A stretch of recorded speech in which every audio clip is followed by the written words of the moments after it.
If you've been to a South African jazz jam session, a gig somewhere in Joburg or Cape Town or Durban, anywhere in South Africa really, you've probably heard this song played somewhere by some band. It's one of those songs that you would call a South African standard, and it's worthy to know as a pianist, as a bass player, as a horn player, to know how to be able to play this song. So today I'm going to show you what's harmonically happening to the songs as it pertains to the chord changes. So the first part goes something like this. Yakhal'inkomo emasimini ejokula amatole eqebitheka wathini umama Yakhal'inkomo.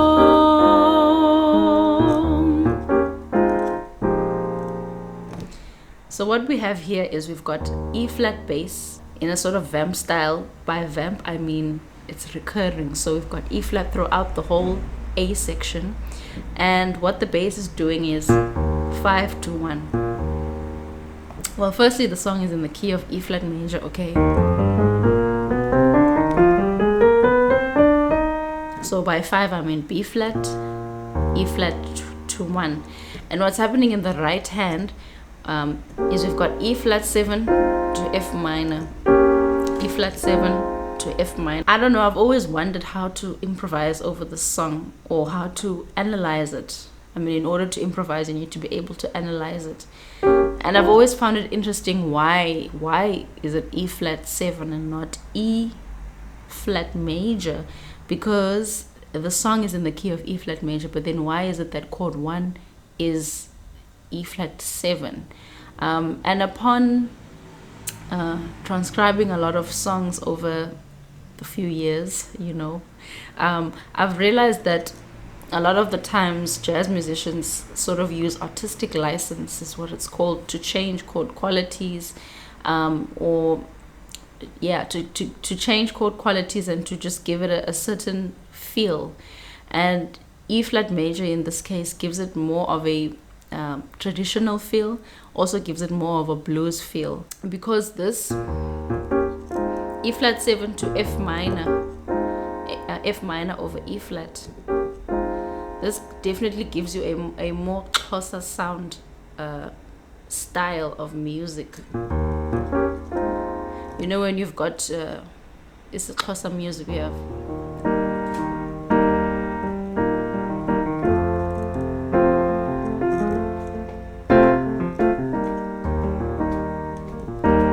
And this reminds me of that, but it's more jazzier and more bluesy. And we hear a lot of that blues in the piano solo a little later in the song.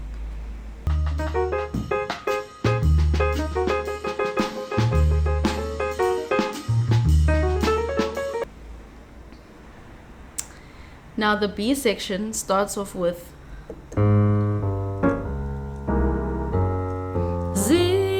Zisanumqaba zisanemijakula hluku hlamakula sihlambe mame khalumntwana. So that is 2-5 of 2 basically, or you could say it's 3-6-2.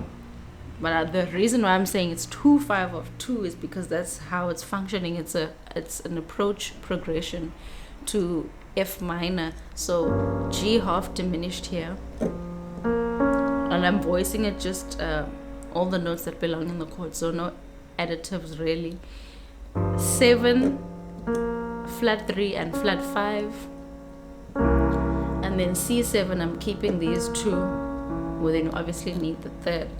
And the C7 is a secondary dominant to F minor. And that's why I'm saying it's functioning as a 2-5 and not really as a 3-6, because this is a secondary dominant chord, and in E flat major this would have been a minor chord.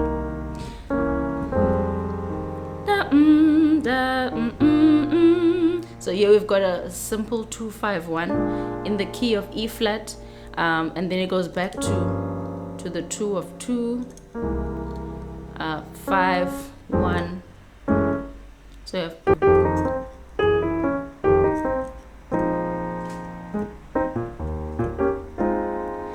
and tensions that you could add. You could add sharp 9, and for B7, B flat 7, you could add a sharp 5, and here you could add a sharp 11.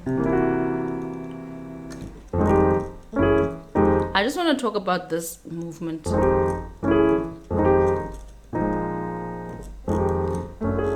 Here we've got the 2, and then we've got a minor chord which sort of mimics the 2 but a half step above.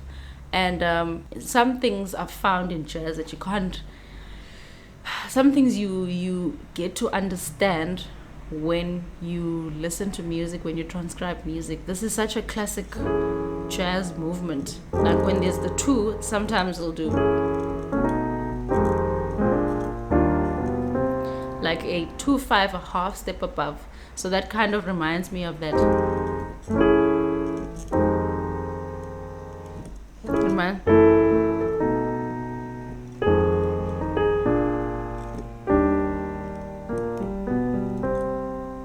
So it's a classic jazz move, and it sort of gives it an altered sound as well. Now, how to improvise over the song, if you're interested to know. Depending on the type of sound that you want to employ, you could either use the E flat major scale, or you could use a dominant scale, or a type of a dominant scale which will definitely give you more of a blues sound, and obviously the blues scale. And to be fair, you know, when you improvise, you can sort of change chords here and there, and I really like to make it a major chord. I like the sound of that chord quality. I like that. Use an E flat major scale here while just doing 1 and 2 in my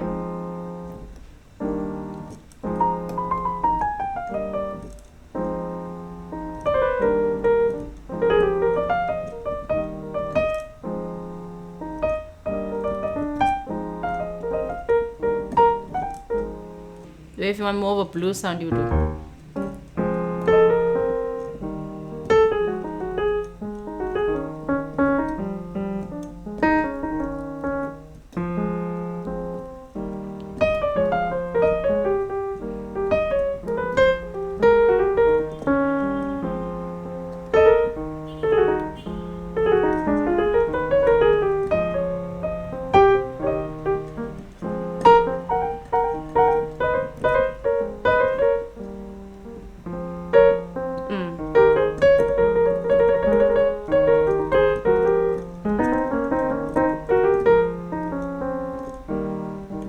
And then for the B section, you could totally use an E flat over the whole thing, and with some additions of altered dominant chords where you can. We have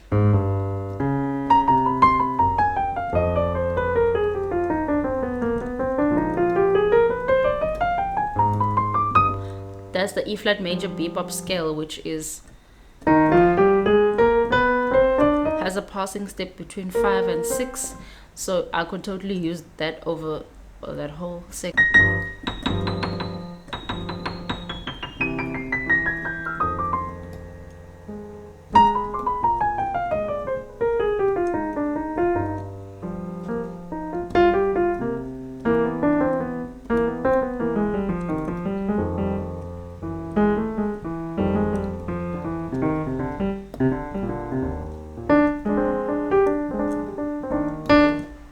Could also use pentatonics over.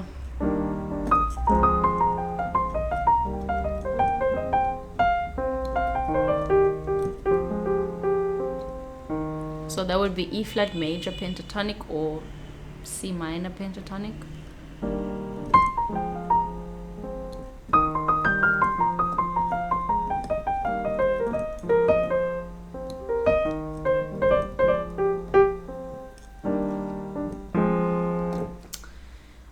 You could actually also use the if you're looking for a major 7 sound, the pentatonic on the 3rd of the major usually works best for that. So G minor pentatonic.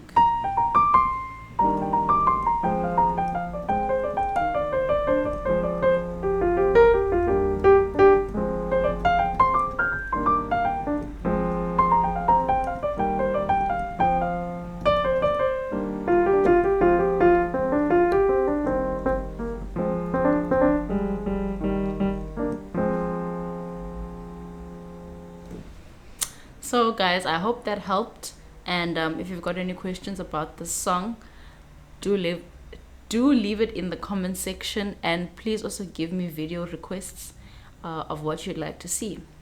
I'll see you again in the next video. Bye.